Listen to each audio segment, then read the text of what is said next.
Hello, friends, and welcome to another episode of Care and Wellness Connection. I'm Nene, and today's episode is very special. We're marking World Mental Health Day with a conversation that matters deeply, breaking the stigma around mental health, especially in caregiving and elder care.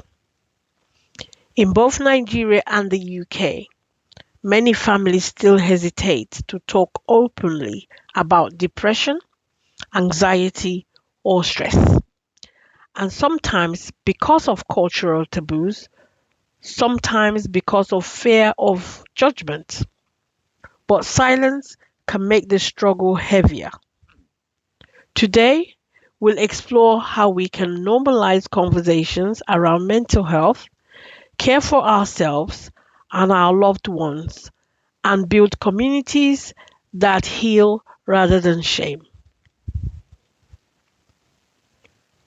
The World Health Organization reminds us that mental health is just as important as physical health. Yet stigma often keeps people from seeking help. In Nigeria, many still describe depression as laziness or spiritual weakness.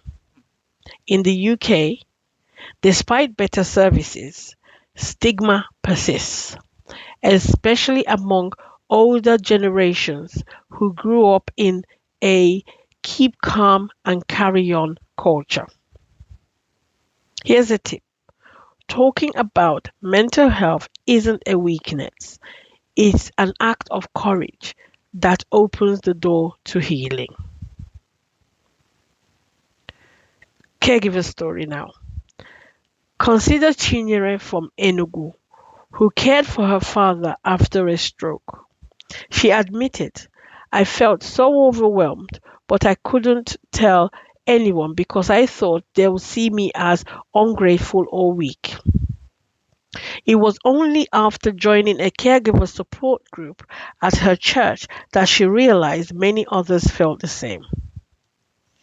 In Manchester, Sarah, caring for her mom with dementia, shared that she initially resisted counseling. "But when I finally went," she said, "I realized I wasn't broken. I was simply tired and needed tools to cope."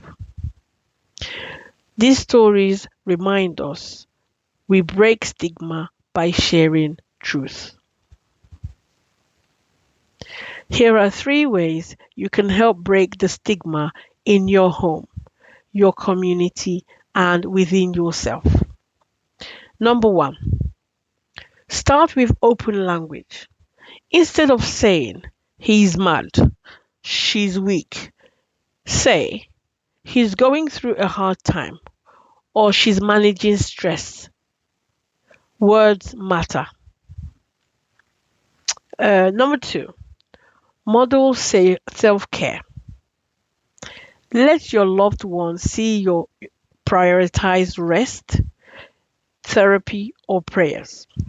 When you normalize care for yourself, you give others permission to do the same. Number 3, leverage support system. In Nigeria, faith communities can play a role. Pastors and imams increasingly include mental health awareness in teaching, but be careful on which teaching you listen to. In the UK, organizations like Mind and Carers UK provide free resources and helplines. Remember, breaking stigma isn't about one big action. It's about consistent small steps that change the culture over time. The World Mental Health Day. Let's stand together.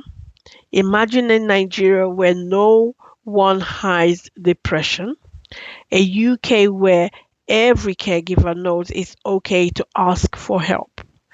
That's the future we're building. I'd love to hear from you. How are you breaking the stigma around mental health in your family or community? Share your reflections using Break the Stigma, hashtag Break the Stigma.